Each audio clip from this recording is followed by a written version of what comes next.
सच्ची गल सियाने कर गए ने कि ठूठा भी दरिया होंदा है कीड़ी नूं। अस्सलाम वालेकुम सज्जनों, मेरी और मित्रों की हाल चाल है। मैं थोड़ा दोस्त मोहम्मद अली खिज़र एक व्लॉग करके थोड़ी खिदमत हाज़िर हाँ।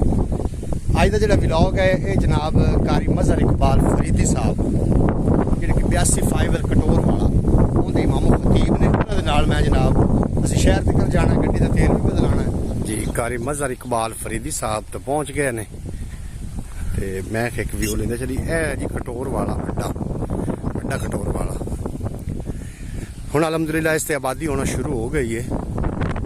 अड्डा है बड़ा कदीम है, बड़ा ही पुराना है, लेकिन इहदे तवज्जो ना होने की वजह तो ये गैर आबाद फिर पिया रहा। हुण अलहमदुलिल्लाह इस ते आबादी हो चुकी।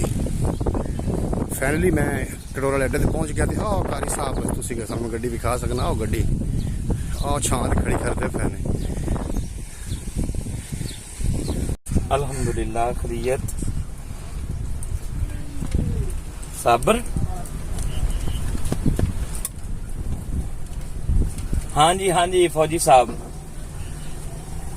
जी ठीक ठाक। नहीं मैं इस टाइम अपने कटोर वाले अड्डे ते खलोता ते अगे शहर चलिया। नहीं बारिश नहीं हुई लेकिन मौसम थोड़ा जिहा सेट है जी।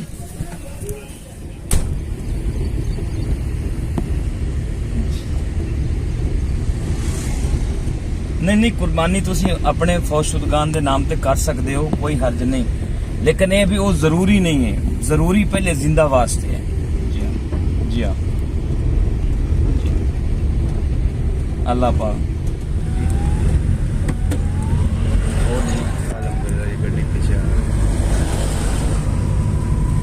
उदों बाद जो तुसी लेके आओ लब्बैक या रसूल, लब्बैक या हुसैन।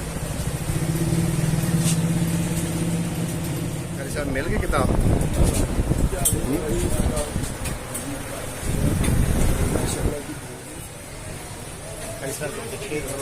हाँ जी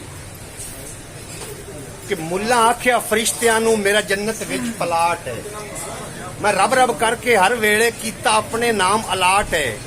उथों ओनू मोड़िया फरिश्तियां ने उनदे मुंह ते मार के चाट है, जा टुर जा सीधा दोज़खां नूं तेरा अली वाला टोकन शाट। कि बहुता खादियां रज नहीं होंदा ते नंगा पिंडा कज नहीं होंदा, दिल विच बुगज़े हैदर होवे पैंडा ही कौंदा हज नहीं होंदा। लैन वास्ते एदे जेड़ा ना खुतबात उहदे विच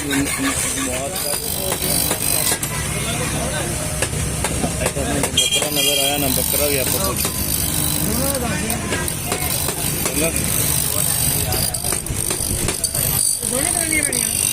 जी पंजाबी वैसे कभी कभी कारी साहब को नाश्ता करने का ना मैंने मौका मिलता है तो इन्हें ना टेस्टी अचार खवाइंदे सी। अज रात का पता चल गया भी टेस्टी अचार कितों मिलता है जी। साहिवाल की मंडी है जी है अपना सब्ज मंडी साहिवाल की, उत्थे दुकान है। दुकान का नाम की है अपने उत्ते बोर्ड लगा, मैं तुहानूं बैक कैमरे तो विखा देना जनाब। कारी साहब तुहाडे अचार के टेस्ट का राज होया दुकान अज मैनू भी मौका मिल गया जी, मैं भी खरीदया। मैं अचार अपने रिश्तेदारां नूं भी इत्थों लैके पहुंचांदा हुंदा। अच्छा अपनी हमशीरगान नूं, भाइयां नूं, मामियां चाचियां तायां। माशाअल्लाह जी अगे चलने मजीद साढ़े नाल रहना वीडियो स्किप नहीं।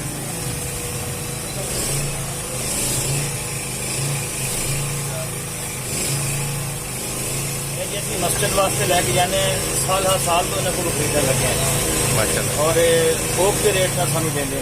ब्लैक लीची ते रेड लीची च की फर्क है जनाब? असी लीची पी रहे हैं जी। कारी मज़हर इकबाल फरीदी साहब तो मैं फाइनली असी वापस 86 नाइनल पहुँच गए हैं।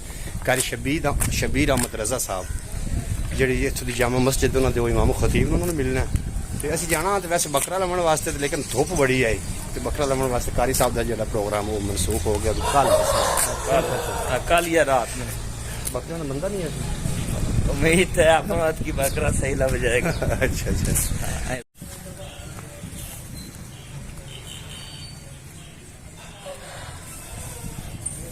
ए जी ए मस्जिद 86 नाइनल दी और ये इमाम खतीब ने जनाब कारी शबीर अहमद रजा, कारी शबीर रजा साहब अंदरूनी मंदिर मस्जिद के अंदर दाखिल हो गए हैं।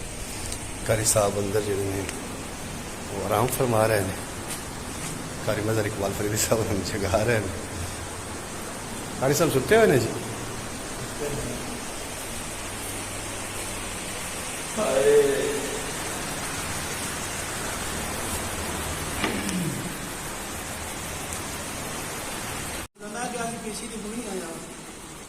जी फाइनली असी कारी शब्बीर रजा साहब पेश हो गए हैं।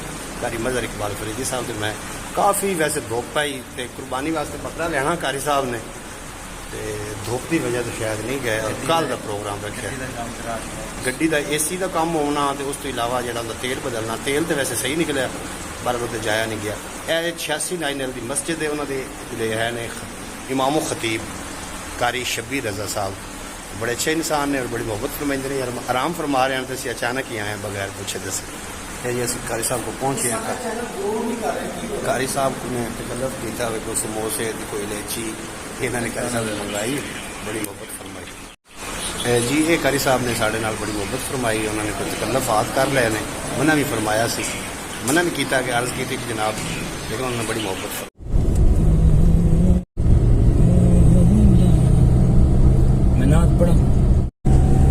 जी कारी साहब कदर नबी दा ओए की जान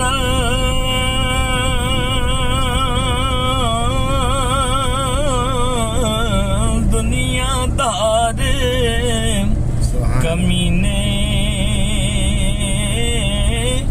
कदर नबी दा जानन वाले सोंगे विच मदीने कदर फुलांदा हो गिरज की जाने हो कदर फुलांदा गिरज की जाने हो मुर्दे खावण वाली ओ कदर फुल्लां दा बुलबुल जाने ओ साफ दिमाग वाली। मेरे पिंड छड़ के हम वापस जा रहे हैं ते कारी साहब मेरे बड़ी मोहब्बत फरमाइंदे ने। अज दा ब्लॉग करिए खत्म। बड़ा मेरा रब रखा पाकिस्तान हमेशा जिंदाबाद।